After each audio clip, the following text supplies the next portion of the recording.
Ողջույն, այս հաղորդմանը կանրադառնանք երկու հիմնական թեմայի։ Առաջինը Հայաստանում հունիսին անցկացվելիք խորհրդարանական ընտրությունների արտաքին միջամտության հարցն է, իսկ երկրորդը Իրանի դեմ առաջիկայում սպասվող հնարավոր պատերազմը։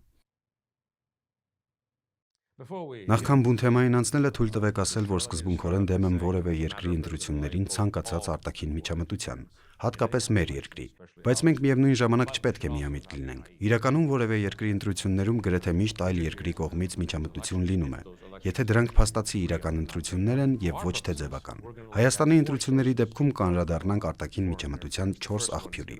Սկսենք Ռուսաստանից։ Մենք տեղեկություններ ունենք եւ դա շատ մտահոգիչ է, որ Ռուսաստանում հատկապես գյուղական վայրերում ակնհայտորեն կազմակերպված արշավ է ընթանում հայերին ստիպելու կամ փորձելու վերահսկել նրանց, որ գան Հայաստան եւ մասնակցեն հունիսին կայանալիք ընտրություններին։ Ովքեր են այս մարդիկ։ Խոսքը Հայաստանից Ռուսաստան արտագնա աշխատանքների մեկնող մեծ թվով մարդկանց խոպանչիների մասին է։ Այս մարդիկ տարվա ընթացքում 7-8 ամսով մեկնում են Ռուսաստան աշխատելու։ Չնայած նրանց թիվը նվազում է, այնուհանդերձ այս մարդիկ դեռ զգալիորեն մեծ թիվ են կազմում։ Շատ ավելի մեծ խումբ են կազմում նրանք, ովքեր իրականում ապրում են երկու երկրներում էլ։ Նրանք Ռուսաստանում բիզնես ունեն կամ կայուն աշխատանք եւ տարվա ընթացքում մի քանի ամիս այստեղ են լինում։ Այս մարդկանց ճնշում են, որպեսզի վերադառնան Հայաստան եւ կազմակերպում են նրանց վերադարձը։ Իմ ունեցած առնվազն 2 աղբյուր հաստատել է դա։ Դեռ կտեսնենք, թե արդյոք ռուսներն ի վիճակի են անել այդ ամենը, քանզի իրականում հեշտ չէ կազմակերպել 100,000 մարդու միջազգային սահմանը հատելու գործընթացը։ Ցանկացած նման բան, եթե այն իրականում կազմակերպվի ու արձանագրվի, կարծում եմ կհանգեցնի նրան, որ օրինակ Ռուսաստանահայ գործարար Սամվել Կարապետյանի կուսակցությունը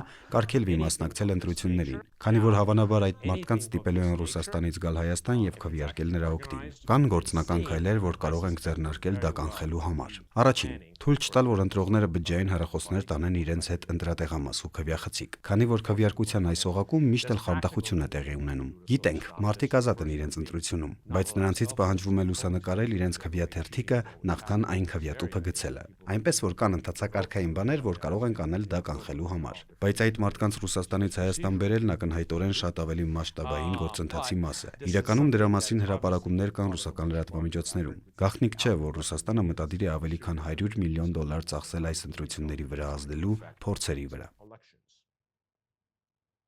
Հիմա անցնենք ԵՄԱ առաքելությանը։ Շատ հստակ է, որ Մոլդովայում գտնվող թիմը, որը պայքարում էր ռուսական ապատեղեկատվության դեմ, տեղափոխվել է այստեղ։ Վստահ չեմ, որ նրանք այստեղ են իրականում ռուսական միջամտության դեմ պայքարելու, թե աջակցելու, որ վերընտրվի այս կառավարությունը։ Այս պահին դա շատ դժվար է որոշել։ Ակնհայտ է, որ այս կառավարությունը ԵՄ-ին համոզել է, որ իրենք քաղաքական դաշտում միակ եվրոպամետ խաղացողն են, եւ որ յուրաքանչյուր ուժ, որն իրենց կողմ չէ, ինչ որ ռուսական գործակալ է։ Այս իշխանությունների բազմաթիվ անամոթ գործողություններ հենց ԵՄ-ից ստացած աջակցությամբ են բացատրվում։ Կարող եմ միայն ասել, որ ԵՄ աջակցությունը, որն ակնհայտորեն աջակցություն է այս կառավարությանը, այլ ոչ թե ընտրական գործընթացին աղետալի հետևանքներ է ունենալու։ Առաջինն այն է, որ այս կառավարությունը կարծում է, թե քարտ բլանշ ունի, անելու այն, ինչ ուզում է։ Լինի դա եկեղեցու դեմ հայտարարված պատերազմը, քաղաքական հակառակորդների ձերբակալումը, թե խոսքի ազատության քրեականացումը։ Մի քանի օր առաջ իրավապահները մի կնոջ ձերբակալեցին Facebook-ում մեկ այլ անձի հետ նրա գրագրության հրապարակման տարածման համար, որում նա վիրավորում էր վարչապետին։ Այս ամենն իրականում մեծացնում է այսպես կոչված Գյումրիի սցենարի կրկնության հավանականությունը։ Այսինքն, երբ մյուս բոլոր կուսակցությունները կարող են միավորվել եւ կոալիցիա կազմել այս կառավարությանն իշխանությունից հեռացնելու համար։ Եվ ուշագրավն այն է, որ այս պահին բոլոր հարցումների արդյունքներում այս կուսակցությունը 50%-ից բարձր աջակցություն չունի։ Ու եթե իշխանություններն իրենց ողջ ժամանակը ծախսում են բոլորին ապացուցելու համար, թե ընդդիմադիր այս կամ այն ուժը ռուսական գործակալներ են, չպետք է զարմանան, եթե ի վերջո ընդդիմությունը միավորվի եւ ընտրություններից անմիջապես հետո վերցնի իշխանությունը։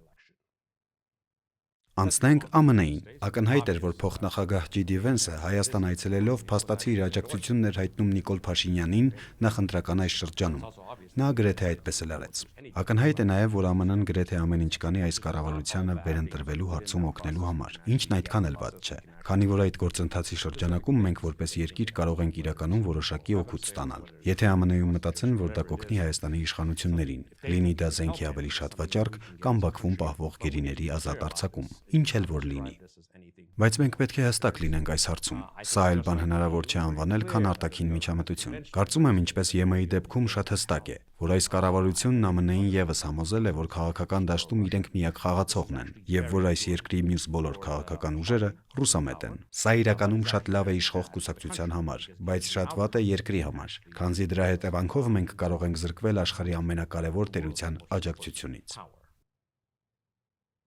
Հիմա անցնենք Բաքվի ռեժիմին։ Եթե կարգադրբեջանական մամուլը պարզ կդառնա, որ նրանք ավելի շատ նախընտրում են, որ վերընտրվի այս կառավարությունը, քան որևէ ընդդիմադիր կուսակցություն գա իշխանության, սա ոչ մեկի համար զարմանալի չպետք է լինի։ Հաշվի առնելով, որ սա թերևս Ադրբեջանի համար ամենանախընտրելի կառավարությունն է, որն իշխանության կլինի Հայաստանում, եւ նրանք ակնհայտորեն ցանկանում են, որ այն շարունակի մնալ իշխանություն։ Ինչպես կարող է նրանց այս ցանկությունը գործնականում դրսևորվել։ Առաջին եւ ամենակարևորն այն է, որ ըստ իս մինչեւ ընտրությունները խաղաղություն կտիրի։ Իմ կարծիքով ակնհայտ է, որ սահմանային սադրանքներ չեն լինի, կրակոցներ չեն լինի մինչև ընտրությունները, մինչև նրանց նախընտրելի թեկնածուի վերընտրվելը, իսկ դրանից հետո կարող է տեղի ունենալ ամեն ինչ։ Երկրորդ, եթե Ադրբեջանի ղեկավարությունը կարծի, որ դա կօգնի Հայաստանի իշխանություններին, ապա գուցե ազատ արձակվի Բաքվի բանտերում պահվող հայ գերիներից մի քանիսին, բայց չեմ կարծում, որ ազատ արձակվողների մեջ կլինեն Արցախի քաղաքական ղեկավարության ներկայացուցիչներ։ Գուցե նաև մասնակից ստորագրվի խաղաղության պայմանագիրը։ Գուցե մայիսին նրանք ստորագրեն պայմանագիրը պայմանով, որ Հայաստանը ստիպված է փոխել իր սահմանադրությունը։ Սա խնդրահարույց է բազմաթիվ առումներով։ Նախ, որովհետև այն խաղաղության պայմանագրի խախտում է, քանզի դա միջամտություն է մեր ներքին գործերին։ Հաշվի առնելով վերջին հարցումների արդյունքները, սահմանադրության փոփոխությունները գուցե չընդունվեն։ Դա ապագայում փաստացի կարող է շատ լուրջ վտանգներ ստեղծել մեզ համար։ Ընդհանուր առմամբ Բաքվի ռեժիմի կողմից ցանկացած նման գործողություն, որը դուրս է թույլատրելի սահմաններից, կարող է ի վերջո հակառակ ազդեցություն ունենալ այս կառավարության համար եւ վնասել նրան, այլ ոչ թե օգնել։ Այժմ եկեք անցնենք երկրորդ թեմային՝ Իրանում սպասվող հնարավոր պատերազմին։ Առաջիկա մի քանի օրերի կամ շաբաթների ընթացքում շատ հավանական է, որ ԱՄՆ-ն եւ Իսրայելը խոշոր հարձակում սկսեն Իրանի վրա։ Սա մեզ համար լուրջ հետևանքներ կունենա։ Ակնհայտ է, որ փախստականների եւս մեկ հոսք կգա Հայաստան, ինչպես եղավ անցած տարվա հունիսին, թերևս շատ ավելի մեծ, քան նախորդ անգամ։ Իրականում այս պատերազմից մեզ համար ոչ մի լավ արդյունք չկա։ Լավագույն հնարավոր արդյունքը մեզ համար կլինի այն, որ պատերազմն արագ ավարտվի եւ չսրվի ու չտարածվի այլ երկրներ, քանզի սա կարող է հեշտությամբ վերածվել տարածաշրջանային պատերազմի։ Մինչև այս թեմայով վերլուծություն անելը թույլ տվեք մի քանի բան պարզաբանել։ Իրանի ներկայիս կառավարությունը պետք է հեռանա։ Ցանկացած իշխանություն, որը սպանում է իր երիտասարդներին միայն նրա համար, որ դժգոհություններ է արտահայտում իրենց, իրավունք չունի կառավարել այդ երկիրը։ Այս պահին էլ, երբ ես խոսում եմ, Իրանում տեղի է ունենում ցույցեր եւ կազմակերպչական աշխատանքներ են տարվում։ Ուսանողներից մինչև գործարարներ եւ աշխատավոր դասակարգ բոլորը միավորվում են այդ երկրում քաղաքական փոփոխություններ կատարելու համար։ Ես նաեւ հասկանում եմ, որ թե Իրանի ներսում, թե երկրից դուրս կան իրանցիներ, որոնք իսկապես կողմ են, որ իրենց երկրին ռազմական հարվածներ հասցվեն, եթե դա կտապալի գործող կառավարությանը։ Սա ինքնին պետք է որ ցուցիչ լինի այն մասին, թե որքան փտած է ներկայիս քաղաքական համակարգը։ Բայց մենք պետք է հասկանանք մեկ բան. մեծ տարբերություն կա նրանում, թե ինչ է ցանկանում Իրանի ժողովուրդը եւ ինչ են ցանկանում նրանք, ովքեր հրահրում են այս պատերազմը։ Դրանք նույնը չեն։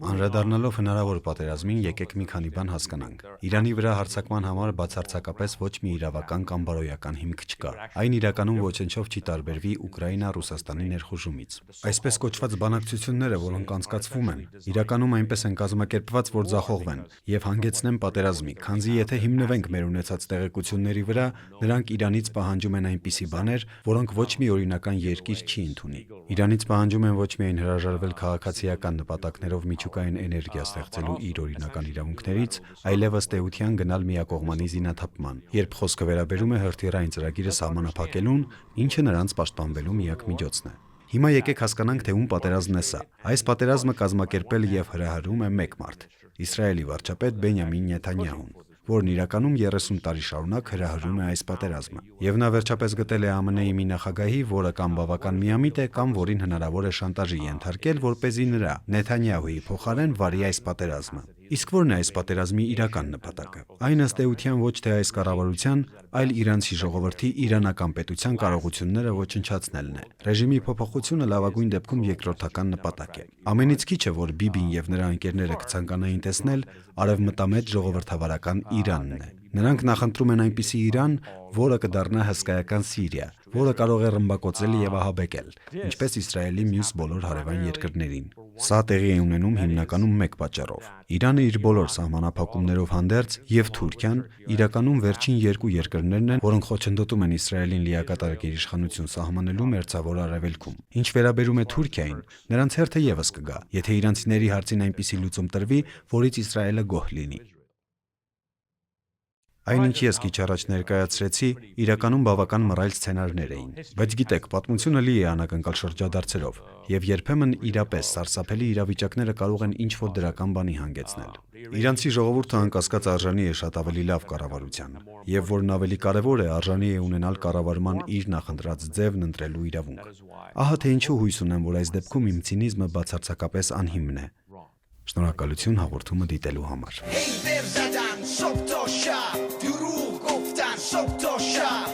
سال گذشت کسی چیزی نگو هی کشتم کسی چیزی نگو ولی دیگه رسیده وقت حساب روز آخر ترس و حجاب چشماتو وا کن تو خواب نباش بهشت و ول کن زندگی رو باش دیگه چقدر آخه ساکت بشینیم همش مرگ و وحشت ببینیم ارواح نشون دارن اینا ایمان ببین که آوردن سر ایران پاشو دیگه بحث سکوت رسیده دیگه وقت سکوت سکوت وحشت از ملا و دین میگی نه پاشو بیا و ببین